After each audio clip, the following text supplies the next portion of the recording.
remercier de participer à cette interview qui va nous permettre effectivement de te poser des questions sur les compétences et puis de faire un petit bilan.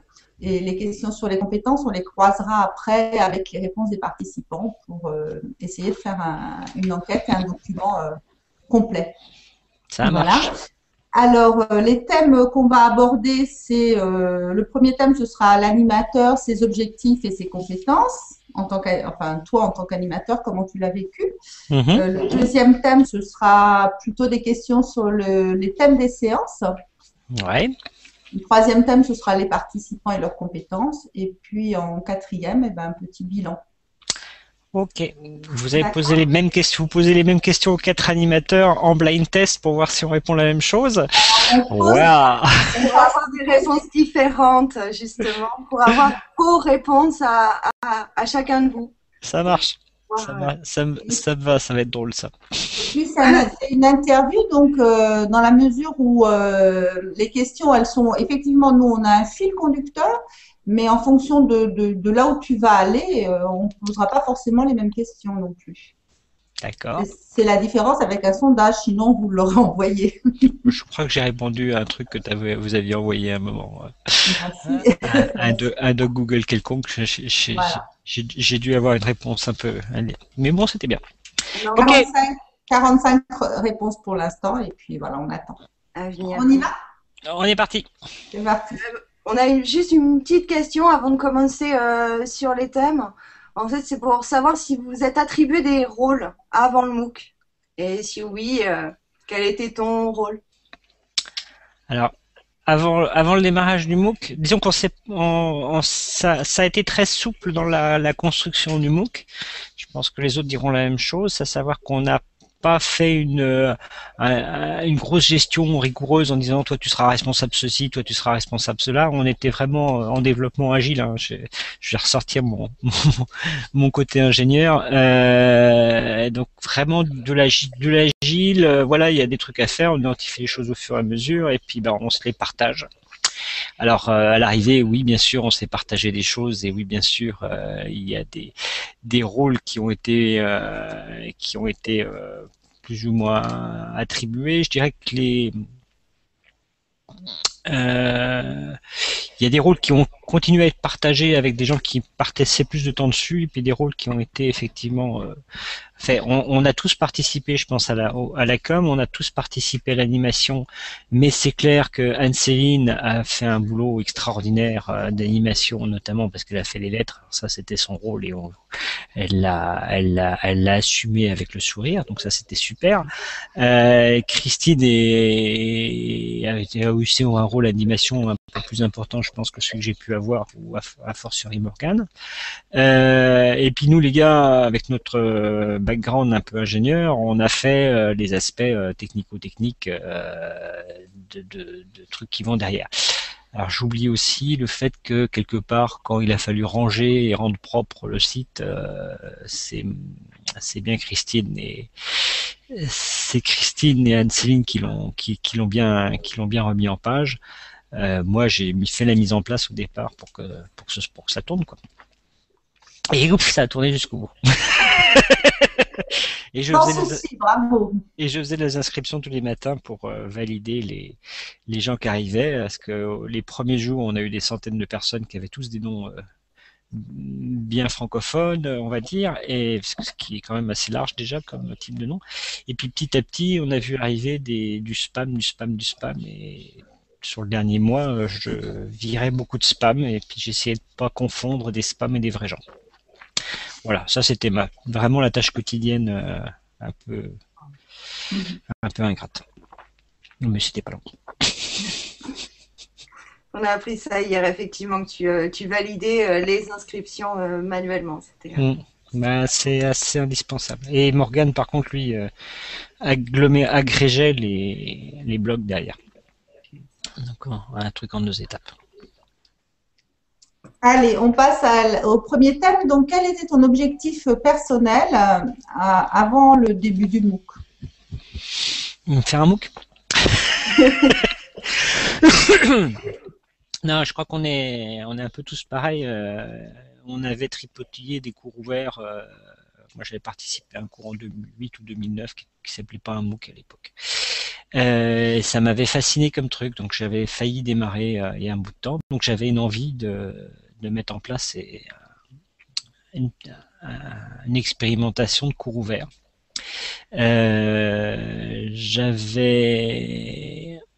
J'étais fasciné aussi par cette idée de connectivisme qui m'interpelle et qui rejoint un petit peu une de mes marottes, qui est de se dire que tout ce qui est compétences numériques, c'est indispensable. Donc j'ai commis quelques trucs là-dessus. Si on va voir sur le blog, oui, il faut absolument être compétent numériquement, tant pour apprendre que pour être innovant, pour être capable d'être agile, pour développer l'esprit critique, enfin pour monter un petit peu en gamme. Ça on va parler de compétences. Moi, c'est un des trucs sur lequel je bosse un peu dans mon école, et où on est souvent en train, en fait, quand on travaille avec des élèves technique, on est en train de dire vous allez apprendre à faire des exercices, nos élèves sont très bacheteurs, ils ont envie de refaire les exos et de faire le même exo, d'avoir le jour de l'interro le même exo que celui qu'ils ont fait avant. Donc en termes de compétences, c'est bien, ça rend des gens très efficaces à faire des tâches répétitives, mais il paraît que c'est plus ça la vraie vie aujourd'hui. Enfin, que c'est pas toujours ça la vraie vie aujourd'hui. Alors tous les matins, il faut valider les comptes de manière très automatique, mais c'est 10 minutes dans la journée, donc c'est pas les 8 heures de travail. Enfin, 8. Et est-ce que cet objectif a évolué pendant le MOOC? Est-ce que tu as pu, je sais pas, en avoir d'autres en tête au cours de l'évolution de ces 10 semaines? Alors il y en a un autre que j'ai peut-être oublié au départ, que j'avais dans la tête, c'était de partager un peu ces trucs-là. Mais bon, d'où l'intérêt de faire un cours. Alors après, des autres objectifs qui me seraient venus dans la tête au cours des 10 semaines. Oui, donc pour moi, le MOOC, l'idée de faire avancer ces choses-là, c'est important tant dans les facs que dans les écoles d'ingénieurs, parce que dans les écoles, enfin dans l'enseignement supérieur, ça c'est un terme bien neutre qui me plaît bien. Et puis aussi, on s'aperçoit en discutant qu'on peut voir que ce qu'écrivait Christine, cette notion de bien commun, cette notion de données ouvertes, de ressources ouvertes, je pense que c'est important et qu'il faut travailler sur les deux aspects de manière combinée. Donc là-dessus, on est d'accord avec Christine. Et donc moi, ce qui a évolué entre septembre et décembre, je dirais que c'est que j'ai pu en parler avec plein de collègues. Alors c'est pas un nouvel objectif, mais c'est une évolution dans la position de ce que c'est que ce truc-là autour de nous. Alors on n'est pas encore connu au niveau national, mais au moins on peut en parler avec des gens. D'accord, je te remercie. Sinon, quelles seraient pour toi les 3 compétences clés qui seraient indispensables pour animer un MOOC? Une sorte de prérequis des animateurs de MOOC.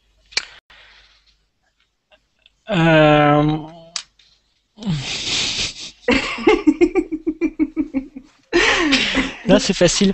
C'est facile. Moi, ça, c'est un truc qu'on apprend quand on se définit dans des. Alors nous, c'est l'apprentissage, ce qu'on appelle la pédagogie active ou la pédagogie qu'on met notamment dans les projets, qui est de dire qu'on est accompagnateur. Et donc la première compétence, c'est surtout c'est savoir questionner, poser des questions, susciter des réactions. Et faciliter les échanges. Voilà. Jusque-là, c'est donc très facile. Alors après, ça c'est la compétence d'accompagnateur. Après, l'autre compétence que je pense qu'on a compris assez vite avec quand on a monté le contenu du cours au départ, c'est de proposer des thèmes qui soient ouverts. D'accord, et qui soit progressif. C'est-à-dire que tu n'es surtout pas sur des trucs où tu dis voilà, on va faire regarder le premier chapitre ou le deuxième chapitre. On va proposer des thématiques larges qui vont permettre aux gens de s'exprimer autour de ces thématiques-là. Donc tu vas donner un tout petit quelque chose qui va permettre de démarrer la réflexion. Et puis après, le fait d'avoir des thèmes larges, ça permet d'avoir des thèmes qui soient génériques et qui permettent de pas spécialiser. Typiquement, le truc sur lequel on a beaucoup discuté au début, c'est l'identité numérique. On l'a surtout pas mis comme thème. D'accord. Alors on nous a dit est-ce qu'on a le droit de parler de l'identité numérique? Bah oui, on vous attend. Mais voilà, c'est surtout pas des trucs qui sont trop spécialisés. Alors que c'est vrai que si je fais un cours sur le web et machin, je vais mettre le titre identité numérique. Ce qu'on n'a pas fait du tout ici. L'objectif, c'était de vous faire rentrer. Alors, ça c'est le déroulé du truc, hein, c'est de faire rentrer vers de l'outil vers le réseau social, vers le côté social les dimensions sociales de l'apprentissage sur Internet. Et donc voilà, on a un fil, qui permet de partir sur plein d'autres trucs complémentaires, qui a une richesse qui permet le débat. Et on a eu de la chance, on a eu très peu à susciter des débats c'est Siemens qui dit moi j'adore pouvoir dire un truc et le contraire l'après-midi pour que les gens qu'il y ait un débat, quoi. On l'a pas trop fait. Non. On n'a pas eu besoin. Enfin, sur ce coup-là, c'était pas la peine. Ouais. Est-ce qu'il y avait, en participant à cet encadrement du MOOC, des acquisitions de compétences que tu visais? Pour moi ou pour les autres? Pour toi. Pour moi?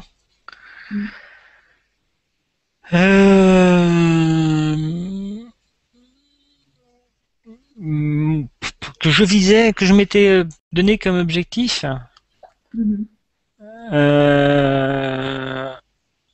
Donc comme acquisition nouvelle. Ça peut être non. Pardon, m'a dit non, mais le truc sur lequel j'étais pas à l'aise, donc sur lequel j'avais envie de progresser, c'est ma capacité à passer en visio. Donc de passer dans un moi je suis un monsieur du présentiel, donc j'arrive à faire semblant dans un amphi, faire semblant à travers une vidéo, c'est pas tout à fait la même chose. Donc on a eu des débats là-dessus. Alors est-ce que c'était vraiment un objectif ou pas? Mais c'est du micro-objectif, hein. Il y a un truc tout à l'heure, je suis désolé d'être un peu de revenir sur l'animateur du MOOC. Alors je sais pas si c'est une obligation ou pas, mais c'est quelque chose que j'essaie de me garder toujours. Alors certains me le reprochent, d'autres pas. Pendant toute la durée du MOOC, quasiment, je donne pas mon avis propre ou très très peu. Donc je sais que sur la dernière séance, j'ai craqué en disant à Marcel, ah ouais, alors là il faut quand même que je rajoute un truc. Alors c'était parce que c'était le bilan que je me suis permis ça, mais si on regarde sur les vidéos, on fait assez peu ça. C'est-à-dire on relance, on rajoute un mot-clé, voilà, mais on n'est surtout pas en termes de donner un avis, parce que si on commence à donner notre avis, on casse la dynamique. Et donc on a des avis sur tout ce qu'on vous a fait, hein, mais on les a pas donnés. Décidément, il y a des soirs comme ça où ça sonne de partout. Hop, toc. Ouais, c'est voilà. une sorte de neutralité bienveillante. Ouais, c'est ça, on peut le dire comme ça. Je pense que c'est une formule qui a déjà été utilisée et ça me va. Est-ce que tu as appris Qu'est-ce que tu as appris dans ce MOOC? J'ai appris que oui, quand on mettait un groupe, quand on était beaucoup de gens, il se passait des choses de manière naturelle. Ça, c'était une grosse angoisse. C'était, moi, ça fait partie des moments où, quand on a lancé le truc et qu'on s'est dit, ah tiens, il y a des gens qui demandent de l'aide, qu'est-ce qu'on fait? Surtout, on ne fait rien. C'est en ligne avec ce qu'on a dit. Mais entre ce qu'on a dit et ce qui se passe, il y a parfois des différences. Et là, on s'est dit non, surtout on dit rien, on n'est pas là. Et ça marche sans nous. Enfin, ça marche sans nous. En fait, non, ça marche pas sans nous, mais ça marche avec on a essayé d'être discret. Et ça me plaît bien comme rôle.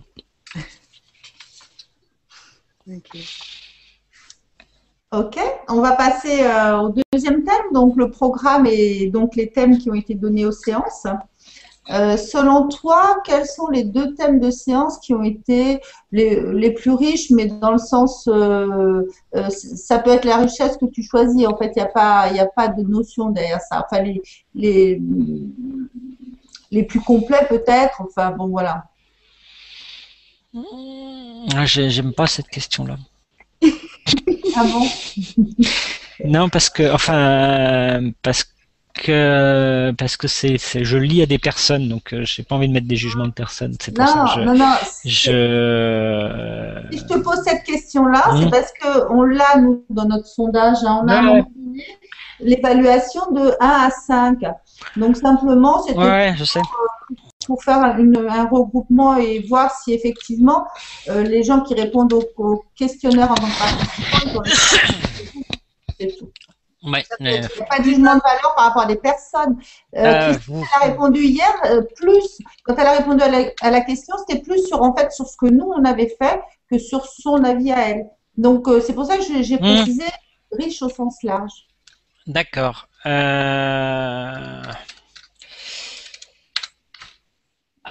que je te les recite? Non, oui, moi, je suis en train de les passer parce que moi, j'ai adoré en fait en termes de riches. Alors sur les riches, c'était un peu la manière dont j'avais envie de botter en touche. J'ai adoré les séances où on avait effectivement des participants. Je revois, c'est Eric Sinet qui était venu, était avec toi, Déborah. Oui. Et cette séance-là, on vous a entendu dire tout ce que vous aviez appris en 3-4 semaines. 3. Et donc, je réentends Eric qui dit ah ouais, mais alors Jacques il nous a dit il y a 2 semaines ceci, Denis nous a dit ça la semaine dernière, donc on est en train de faire cela et donc on est en train de. Et tu sentais qu'il y avait, voilà, c'est dans cette phrase-là, il y a une richesse d'intégration de tous ces apprentissages qui était extraordinaire. Et quand tu vois ça, tu te dis ah ouais, quand même, il a dû bosser. Mais l'environnement a rendu ce travail possible. Donc ça, c'était super. Bon, j'ai bien aimé la discussion avec Marcel parce que j'ai trouvé qu'on s'était bien lâché par rapport à tous ces sujets-là. Parce qu'on a exprimé des choses sur les changements de paradigme d'apprentissage, sur le fait que les gens sont et ça, des gens comme Marcel le pensent depuis longtemps. Là, ils le disent. Donc, je pense que là, ça, c'était pour moi. Ça, c'est voilà, c'est des trucs. C'est ces 2 endroits-là en termes de moments de vidéo où il s'est passé des choses où on a fait des pas en avant. On n'était plus dans une phase de cours simplement on apprend un truc, on voyait des choses qui allaient plus loin que ce qu'on pouvait imaginer. Donc ça c'est si on veut 2 moments riches, ce sera ceux-là. Les autres après le moins riche après. Le moins.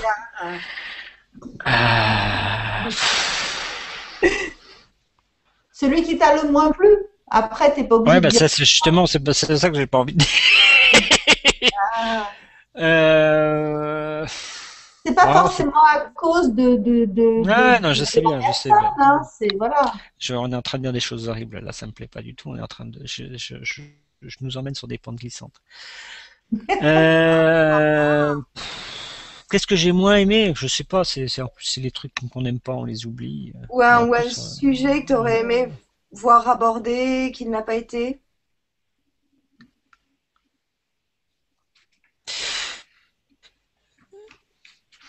Alors les 2 moments qui m'ont le moins plu, non. Alors j'en ai un qui m'a pas plu, c'est le moment où on se faisait spammer au début, enfin pas spammer, troller au début. Alors à la fois il m'a pas plu, et à la fois il m'a bien rassuré. C'est-à-dire qu'on a eu deux gars qu'on contrôlait, qui étaient dans un esprit très négatif. Et moi il me fatiguait parce qu'à un moment je commençais à faire des commentaires sur des articles qui avaient à moitié à voir les choses avec ça, et il venait contre-commenter sur le truc, notamment sur Internet Actu. J'avais trouvé ça désagréable. Et en fait, ce qui était sympa par contre, c'est que la communauté a pas du tout, la communauté qui était en création a pas du tout réagi là-dessus, les a laissés ils sont écoulés d'eux-mêmes. Donc ça, c'était désagréable parce que comme je dis, je suis pas très souvent de manière aussi active sur ce genre de choses-là, donc se faire troller, c'était voilà, on y tenait à notre bébé quoi. Et après on a eu, je dirais début novembre, on a senti que tout le monde se fatiguait. Pendant les vacances de novembre, là, autour du 1er novembre. Alors ça m'inquiétait parce que c'était C'était est-ce que tout le monde va partir? Donc effectivement il y a des gens qui sont partis, puis après il y a des gens qui sont revenus en disant ah ouais mais c'est dur de revenir dans la communauté, d'échanger, etc. Mais ils sont revenus et c'est parce qu'il y avait un groupe de gens avec qui ils avaient pris l'habitude de discuter qu'ils ont pu revenir. Et ça démontre que c'est super important de mettre un maximum les gens vraiment en contact. Parce qu'ils peuvent, du coup, ils peuvent partir et revenir. C'est-à-dire qu'il y a des gens ceux qui n'étaient pas en contact, qui sont partis en disant ouais non c'est trop long, j'ai pas le temps, etc. Ils sont partis et puis on les a plus revus. Alors que ceux qui étaient vraiment en train de bosser avec des gens, mais ils ont pu revenir. C'était dur, il faut les se remettre dans le bain, c'est normal. Mais du coup, il y avait un accueil, il y avait une capacité à revenir dedans, il y avait une capacité à se réintégrer dans le groupe. Donc là, on a vu la vraie puissance du groupe, la vraie puissance de la communauté au sens je suis en lien avec des gens et je vais pouvoir rediscuter avec quelqu'un même si pendant un temps j'ai reculé. Et tous les gens qu'on a vu revenir, c'était ça. Ils l'ont tous dit. Je sais plus si Déborah était dans le paquet ou pas, mais voilà, on a vu plusieurs articles comme ça qui étaient sympas. Ouais. Je me suis jamais trop vue partir, moi, mais. Non, mais c'était autour des dans le paquet des hyperactifs là, il y en a quelques-uns qui ont écrit ça. Oui, il y en a quelques-uns. Justement, tu reparles des participants. On va passer au troisième thème de cette interview, et qui est plus axé sur les participants et les compétences en l'occurrence. Est-ce que au début ou avant le MOOC, pour toi, il y avait des prérequis pour un participant? Alors bien sûr, on a mis des prérequis au départ. Alors on a été un peu faiblard sur les prérequis et on a fait une grosse gaffe. Donc les prérequis, on a dit, il faut que vous soyez capable de vous créer un compte quelque part. Donc ça, si tu ne crées pas de compte sur Wikitipa, tu n'es pas dans Wikitipa. Et puis, vous pourrez créer un blog ou vous pourrez écrire un petit quelque chose. Alors, on l'avait dit, mais de manière assez neutre. Il y a eu tout le débat sur vous nous obligez à écrire, machin, c'est compliqué et tout. Et donc, on avait entrevu ce prérequis-là. On l'avait pas vu comme étant une vraie barrière. Alors, ça a été une barrière pour deux raisons. La première, c'est que les gens n'avaient pas envie de se livrer et puis qu'on sait qu'il y a des tas de ce qu'on dit d'habitude sur ce qui se passe sur Internet, c'est attention, danger, c'est pire que de traverser une route. Donc on a écrit là-dessus, on s'est fait ouais, vous êtes des incorrigibles optimistes.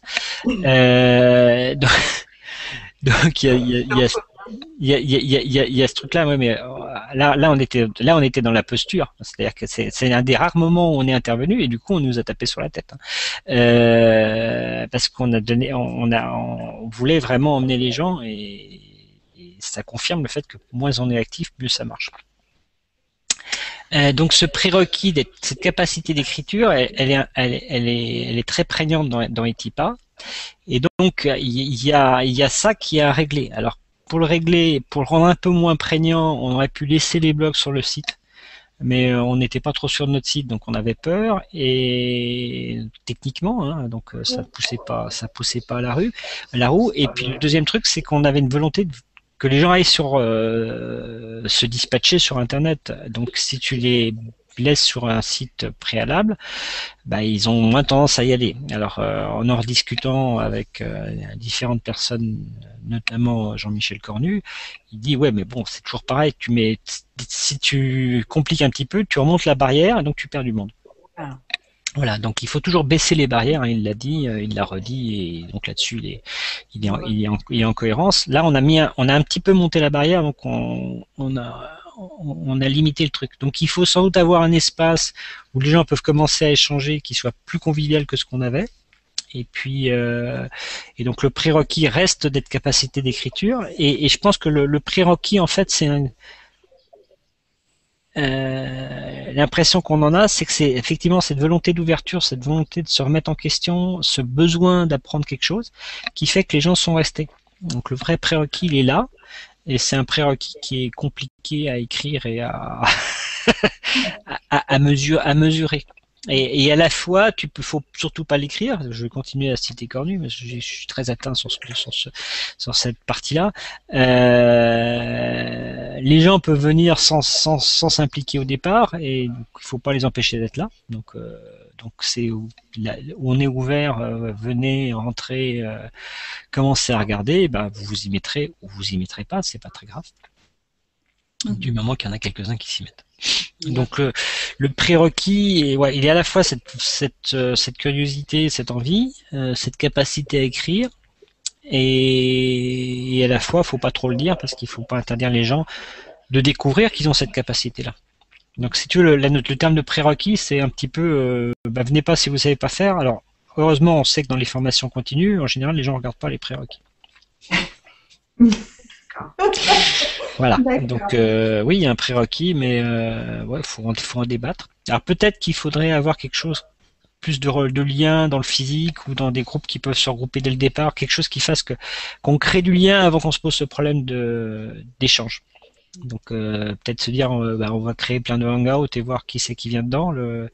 La solution de Jacques La fête des voisins. La fête des voisins est voilà, tu mets la fête des voisins au début et où tu mets nous on avait des élèves, on avait des horribles, on est des joueurs, Morgane et Anne-Céline ont passé un peu de temps avec eux, donc ils ont des gens qui sont allés jusqu'au bout. Moi j'ai pas pris le temps peut-être parce que j'étais tout seul, peut-être parce que ceci, et donc j'ai joué un peu moins la présence et du coup j'ai un taux de perte qui est différent. Je pense qu'il y a une corrélation. Donc, enfin, taux de perte, c'est pas un bon terme. Vous voyez ce que je veux dire. J'ai parfois des terminologies qui choquent les gens. C'est pas de la mauvaise volonté, c'est. Non, il n'y a pas de souci. Des termes techniques. À ton avis, quelles sont les compétences que les participants ont pu développer sur ces 10 semaines?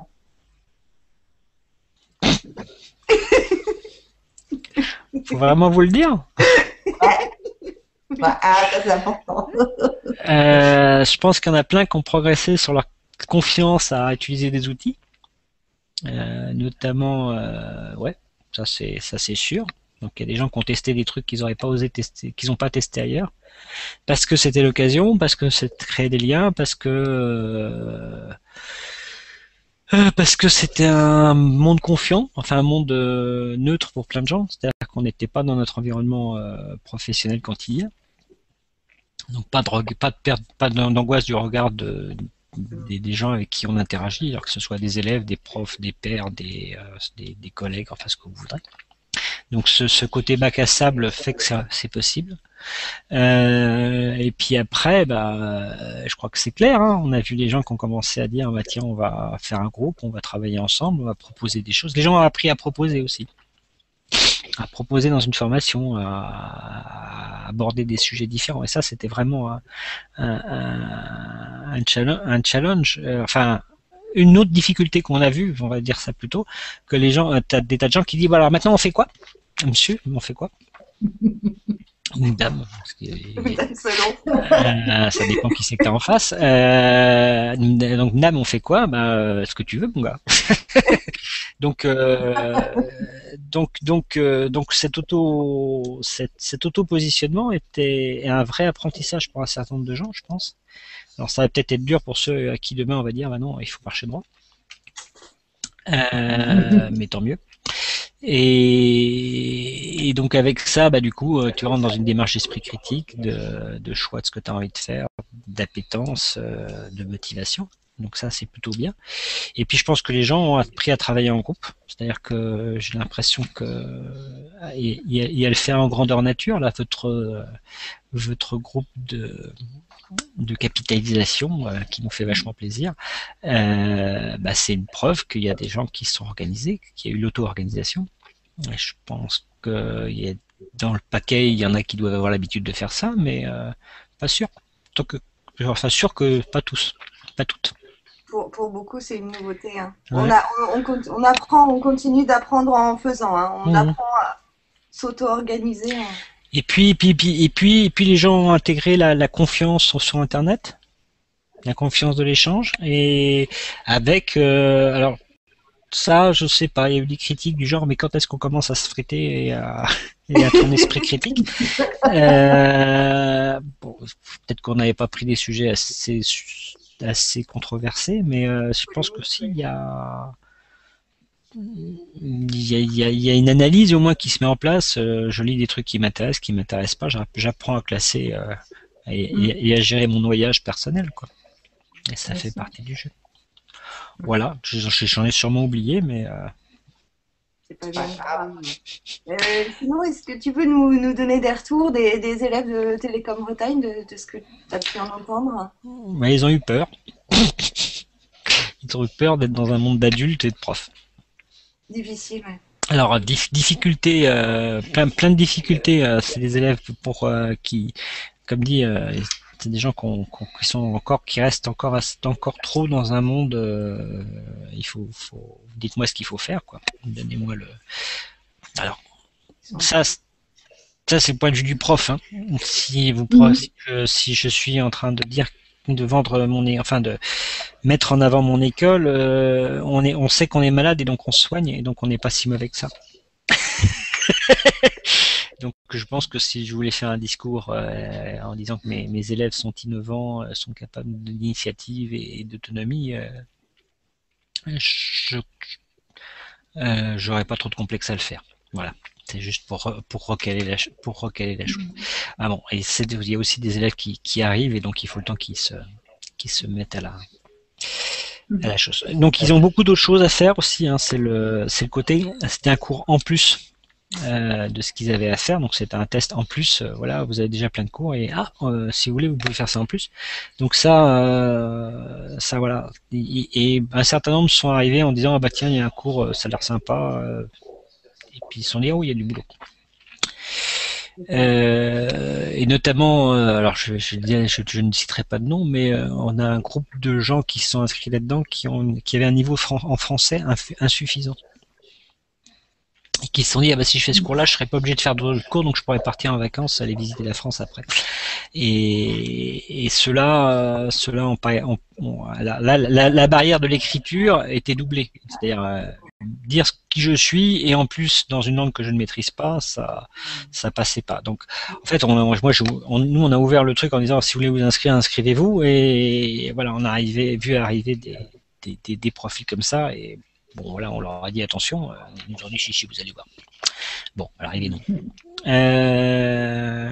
Voilà, donc plein de freins.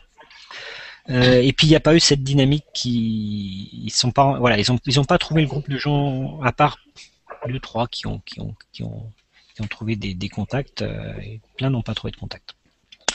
Mais bon, c'est pas grave, on sait ce qui m'a pas marché, donc on saura faire mieux la prochaine fois. Exactement. Eh bien, on va continuer sur le bilan. Est-ce qu'il y a eu des imprévus sur l'organisation du MOOC? Hormis ce que tu nous as déjà dit, c'est-à-dire tous les problèmes d'inscription, de spam, etc. Alors, je sais pas ce qu'a dit Christine, mais Top secret. Top secret.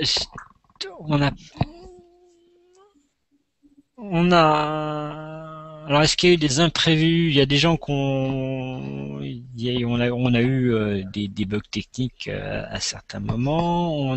Donc ça, c'était, je sais plus, la semaine où on avait Gilles et compagnie là où rien ne marchait et qu'à 18h00 il y avait personne dans le hangout. Ça, c'était pour moi, je l'analyse comme un excès de confiance de tous ces braves gens qui se disent ouais, ça marche maintenant, on est les cadors et donc voilà, c'est le faux débutant là. Pardon. Donc ça, c'était un bug. Après, moi, j'ai l'impression pour moi, il y a eu un glissement qui était assez marrant, c'est qu'en fait, on n'a pas du tout retouché au déroulement. Le truc, il était écrit à 95% avant, sauf que c'est Jacques Cool qui est venu à la place de quelqu'un d'autre parce qu'au dernier moment, on a eu un truc. C'est Jacques qui nous a trouvé que Dave Cormier parlait en français, donc ça, c'était l'imprévu juste au démarrage. on peut faire causer Dave, et ça, c'était la cerise qui faisait plaisir. Mais ça remettait pas en cause la structure. Voilà, c'était des choses qui s'intégraient, donc c'est pas du, il n'y a pas eu de remise en cause, je dirais, du truc. Il y a eu il y a eu des bonnes surprises, il y a eu des instants d'angoisse, mais pas de, enfin d'angoisse, d'inquiétude, mais pas, voilà, on a, bon après ça, il y a eu un peu moins de monde après quelques semaines, mais ça on le savait, même si ça faisait pas plaisir. Ouais, je sais pas, je vois pas ce que. C'est bien, tu nous as bien répondu. Et sur ton rythme de travail, de ton implication à ITIPA, entre ce que tu pensais y passer comme temps et ce que tu y as passé réellement, quoi. En frustration de pas arriver à y passer suffisamment de temps. C'est-à-dire que j'ai trouvé que j'avais pas le temps. Alors, c'était du noyage, si on veut, c'était une manière de se protéger contre le noyage. J'ai vraiment l'impression de pas avoir lu assez de trucs, pas avoir vu ce qui se passait assez. Donc, j'ai picoré depuis mon téléphone quand j'avais 3 minutes pour lire un truc. Merci Google Reader. Voilà, mais j'avais l'impression de pas avoir une vue suffisante sur ce qui se passait. Alors, j'étais pas plus inquiet que ça parce que je sais que il y en a qui avaient le courage de le faire, ou le temps. Donc j'avais le sentiment de pas être assez dedans, quoi. Mais,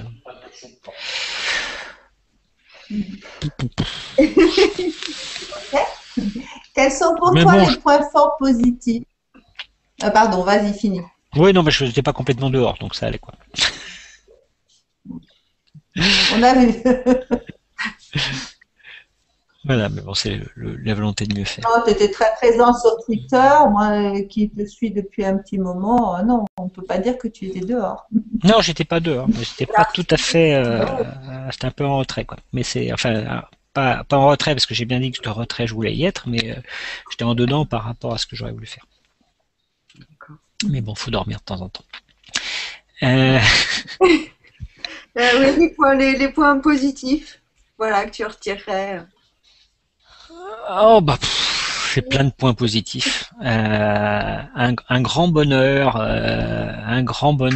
d'avoir. Alors, j'ai à tout seigneur, tout honneur d'avoir bossé avec Christine, je dis Christine parce que j'avais pas eu l'occasion de bosser avec elle avant. Donc j'ai appris à connaître Christine et à travailler avec elle. Alors je ne sais pas que je vais remettre en retrait Anne-Céline et Morgane où c'était un vrai plaisir de travailler avec eux aussi, mais bon voilà, on se connaissait déjà un peu avant, on avait déjà fait deux trois petites choses ensemble et pas les 400 coups, mais 2-3 coups. Donc voilà, ce qui m'a bien plu, si on regarde en fait, on est assez complémentaires. Ça c'est aussi un truc qui est important sur les animateurs du MOOC, hein, je vais reciter Siemens, faut être plusieurs et si on veut faire un groupe, il faut être complémentaire. Donc entre une Christine et un Morgane, entre une Anne-Céline et moi, on n'est pas les mêmes, quoi. Et donc ça permet d'avoir des points de vue différents, d'échanger et puis quand même de converger assez vite. On était assez différents sans être trop différents, avec des valeurs partagées. Donc ça, c'était un vrai bonheur. Deuxième bonheur, d'avoir découvert plein de gens qui sont éclatés sur ce qu'on proposait. Donc ça fait toujours plaisir quand tu essaies de proposer un événement, on va dire, hein, parce que ça reste de la notion de l'événement, hein, c'est un début, une fin. Donc proposer un événement et de voir qu'il y a des gens qui sont sur la piste en disant ouais, c'est super. Et de pouvoir les croiser après, donc ouais, ça c'est super.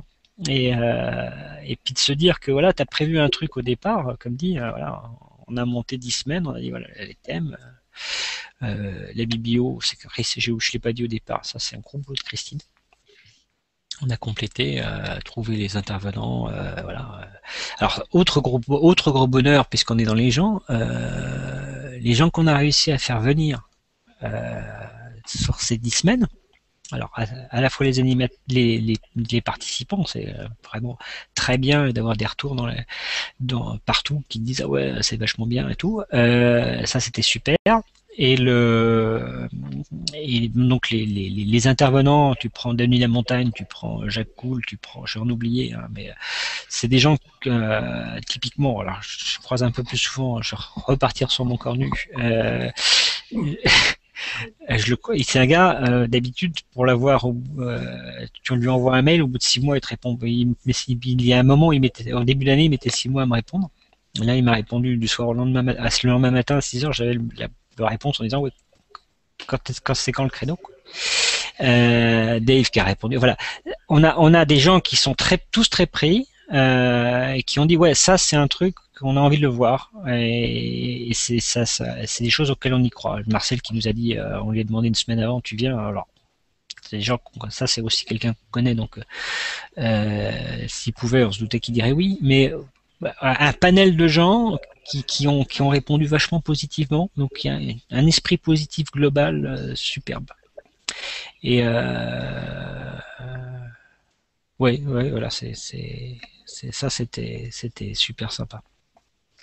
Et donc dans le côté super sympa, celui qui m'a fait le plus plaisir, juste pour le bonheur, j'étais dans le métro, en revenant de Lille, là où je pourrais parler de MOOC, et j'étais dans mon métro en train de lire un bouquin qui s'appelle Nouveaux espaces de partage et de savoir, un truc avec un machin des articles scientifiques dedans. Et donc j'étais en train de lire mon machin, et il y a quelqu'un qui me regarde et qui regarde mon bouquin et qui me fait, ah ouais, vous lisez ça, vous connaissez Itipa?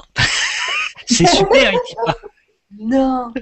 Et donc j'ai fermé mon bouquin, j'ai regardé une charmante dame, qui était une jeune retraitée qui repartait en Azerbaïdjan 15 jours après, donc qui est dans les ONG, et qui va faire des cours de FLE à Perpète-les-Oies, et qui donc m'a interpellé en me disant, ah, il faut y aller, POF, c'est super, si vous connaissez POF, faut y aller. Enfin bon, et j'étais là, ouais.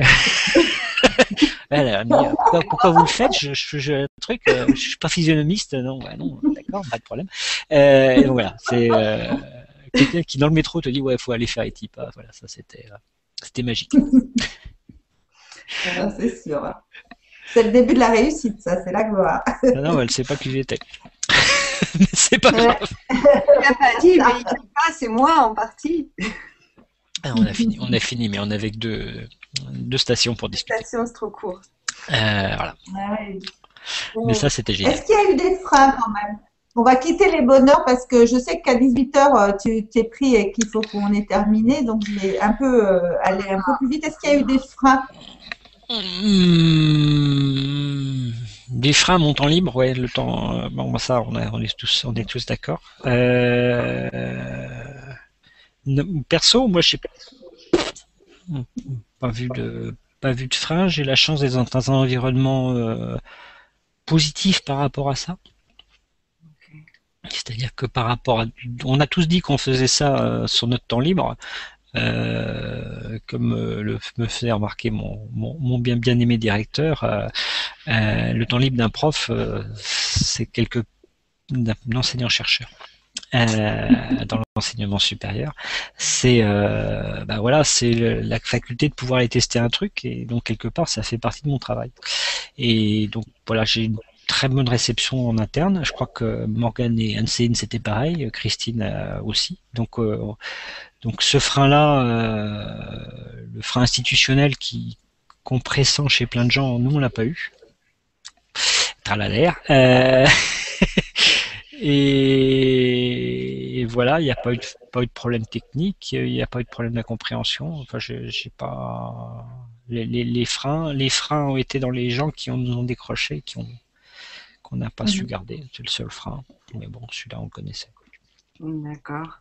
Et des sujets d'amélioration? On disait tout à l'heure la meilleure intégration au début. Je pense que ça, c'est important. C'est un truc. Le démarrage, on a fait Dave qui nous a dit, voilà, vous allez être noyé et tout, ça a fait beaucoup rire. Mais ça, c'est important parce que c'est la première impression qui fait que tu vas démarrer derrière. Donc cette première impression, je pense qu'on l'a réussi. La semaine d'après, sur voilà, comment je démarre, comment j'accompagne sur le démarrage, vous avez tous été super. Parce que vous êtes entraînés, etc. On aurait pu mettre un ou deux petits trucs pour que ça se fasse plus facilement. pas nous le faire, hein, c'est donner quelques espaces qui engagent les gens un peu plus. Moi, c'est ce que je vois aujourd'hui. Après, faudra qu'on gratte un peu sur pourquoi d'autres sont arrêtés. Est-ce qu'il manquait de contenu pour certains? Est-ce qu'il manquait d'applications pour d'autres? Est-ce qu'il manquait de choses comme ça? Mais trouver des trucs, quoi. Donc oui, il y a des marges de progression. Et ma vraie question demain sur ces trucs-là, ça c'est un truc qu'on m'a renvoyé aussi, c'est là c'est sympa, vous faites un MOOC sur le MOOC, quoi. Donc en gros c'est un truc qu'on reproche souvent à ce genre d'objet-là, c'est vous testez un truc sur l'objet lui-même. Alors ça à la fois c'est normal parce que c'est le bootstrap pour démarrer, pour mettre en marche la chose, donc c'était logique qu'on fasse ça. C'est un autre truc que j'ai pas mis, qui était pas un objectif propre à moi, mais qui était vraiment un truc que Christine avait à cœur et donc je partageais malgré tout, c'était de dire qu'il faut que ce soit ouvert à un maximum de gens, qu'on soit maximum open, et voilà. Donc on a fait un truc sur le truc, quoi. Pas tout à fait, parce que apprendre avec Internet et faire un MOOC, c'est une étape après, mais c'est dans la même dynamique. Donc la question demain, c'est voilà, qu'est-ce que je peux faire de l'algèbre avec ça? La réponse dans un an. Dans quelques mois. Je sais pas. Voilà. Et sinon, est-ce que tu as des retours justement, parce que tu parlais de ton école, mais est-ce que dans un sens plus large, est-ce que tu as des retours des institutions ou des universités, enfin du monde universitaire dans sa globalité, sur ce type d'apprentissage et sur les MOOC en général?